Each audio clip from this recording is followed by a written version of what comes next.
The Boy Who Reversed Himself by William Sleator, 21. It was the five-space lady who did it, and who decided to break one more rule and let us live. She seemed to like me for some reason. She also liked my plan. I wonder how much it had to do with the fact that the three of us, she and Gigigi and I, were all females. At the time, I was disappointed that she didn't let me watch the actual mechanics of it. That was probably wise of her. It must have been a pretty grisly sight. Still, even now I often find myself speculating about what exactly the transformation looked like. The last thing she said to me before sending us off was, "Laura, so delicate and dainty. How do I look to one from three space?" I took a final look at her hyperspherical eyes, now enmeshed in a kind of gooey web made out of things like beef tongues. "Well, you're the most fascinating and charismatic woman I've ever met," was what I managed to come up with, not daring to lie to her. She seemed satisfied. "Thank you, my dear," she rumbled off as we fell into four-space.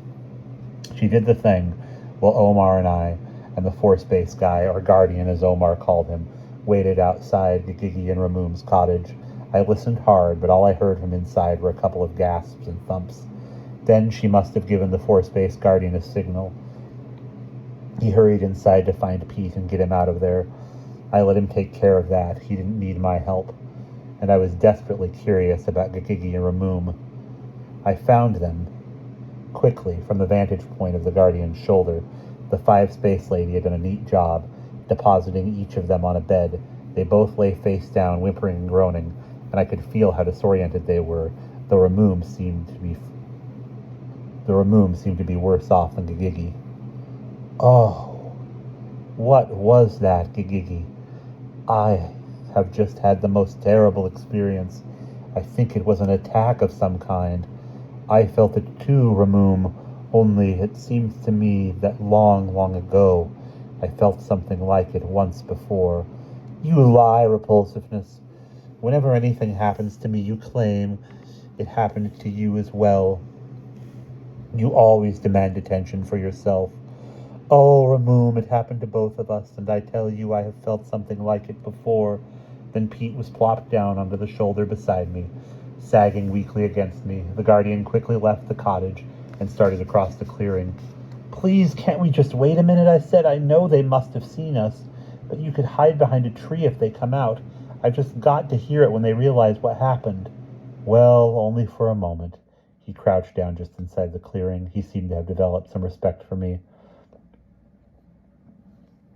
"It is passing from me, Ramum. I feel somewhat better. Would you like me to bring you something to drink to soothe you?" "Oh, yes, I am still so dizzy.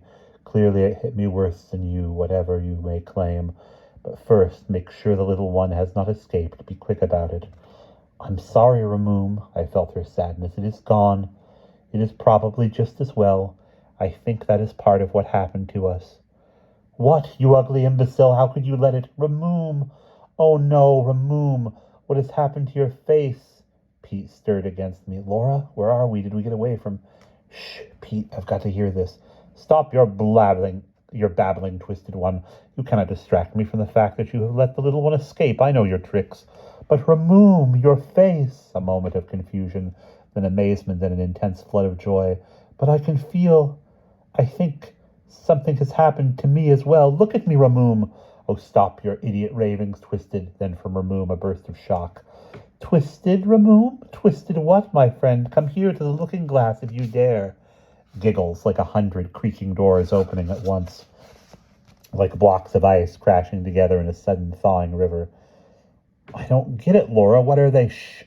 No! It is not possible! What have you done to me?" Horror, a moment of impotent rage, dwindling away like sniveling self-pity.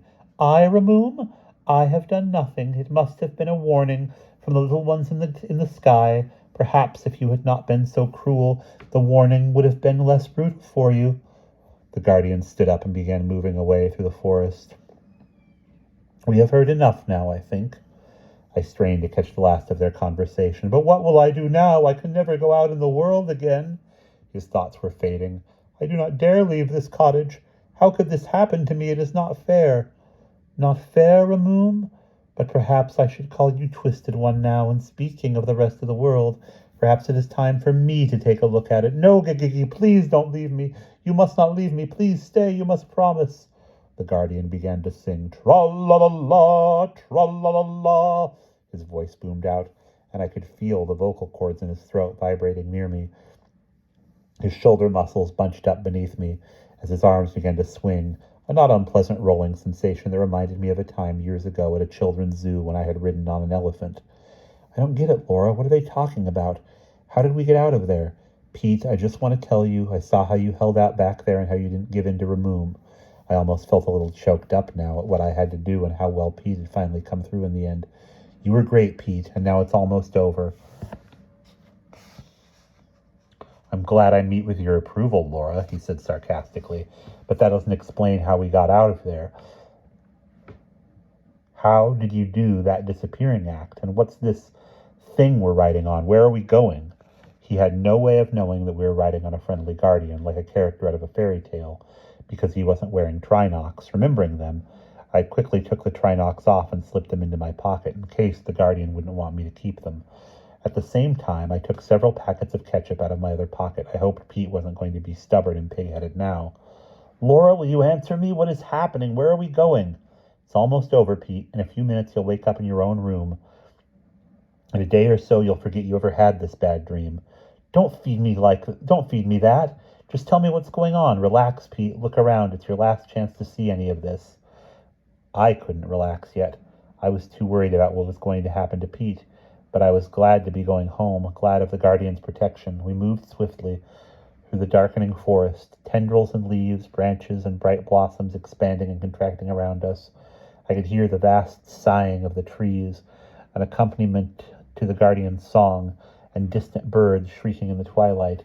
On and above us sailed the blue and green moons, shrinking and blowing up like balloons. Only yesterday all this had seemed nightmarish to me.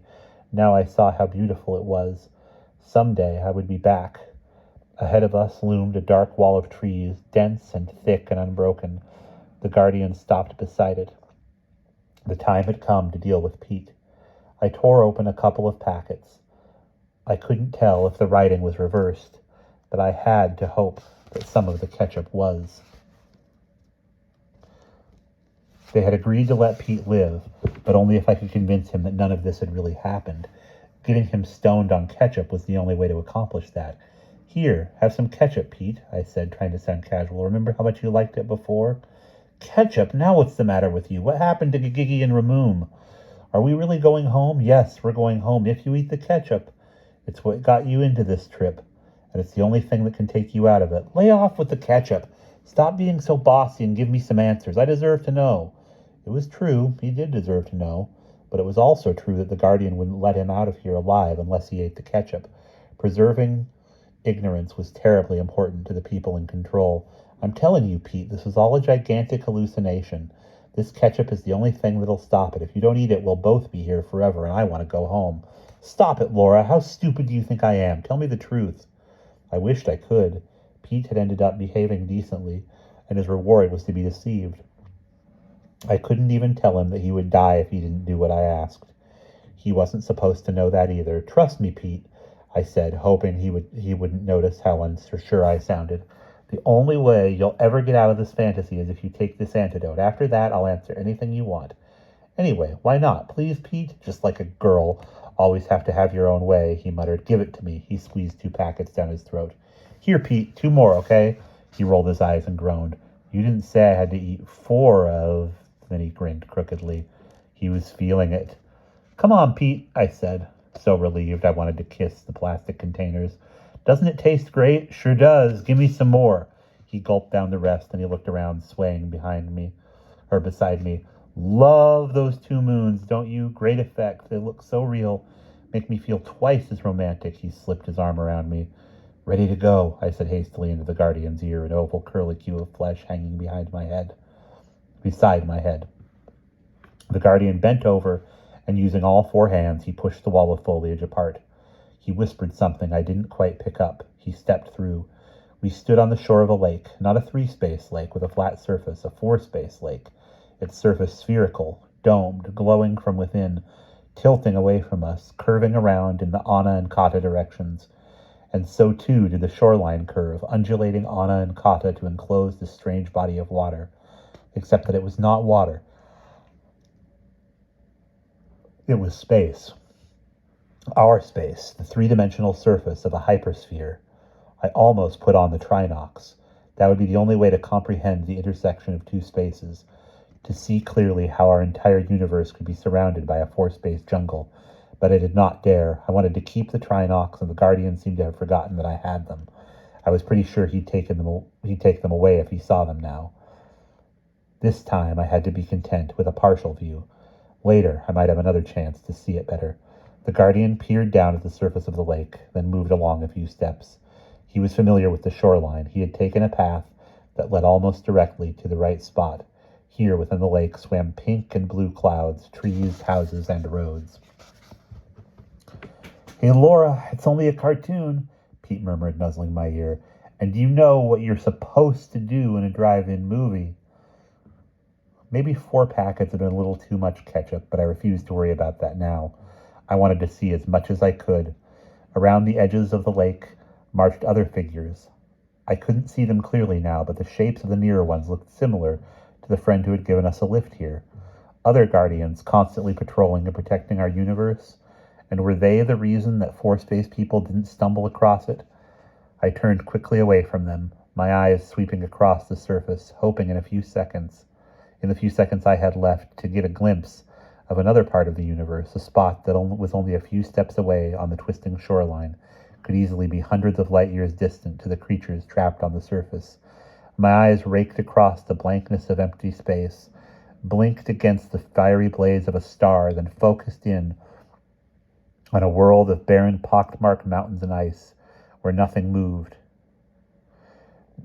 Not the kind of world I was hoping to see. I wanted a world with life on it, with civilizations.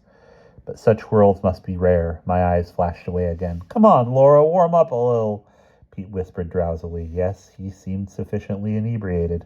The guardian thought at me and pulled him away. Pete was safe now. The guardian lifted me with another hand and stretched it out over the surface of the lake. The surface swelled and magnified, surrounding me. I saw out of the corner of my eye the guardian dropping Pete into the house. Then there was my street and my house, the inside and outside of every room, the place I had been so desperate to get back to when I had first fallen out into 4-space. But now I wanted something else. My mind was racing with adrenaline. I knew I had to be careful, that if I fell down in the wrong place, I could end up millions of miles from home, in the middle of an ocean or empty space, but also somehow knew exactly what to do. Omar, in one of the guardian's other hands, was quite close to me, and when the guardian started to drop Omar, I lunged out of his hand and grabbed Omar around the waist, and fell with Omar into a place very close to home, but where I had never been before, the inside of old Mr. Campanelli's house. Laura, what are you doing? Let go of me, let go! We landed on the dark basement floor. Around us hung pipes and spider webs, a furnace, a lot of dust, a wet, moldy smell. Laura, don't look! Omar screamed. You're not supposed to be here. You're not supposed to know. Too late, Omar. I stared down, amazed at the beautiful, glittering thing, full of movement and life. I had not until this very instant realized that it existed. And yet now that I saw it, I knew exactly what it was. And that is the end of chapter 21.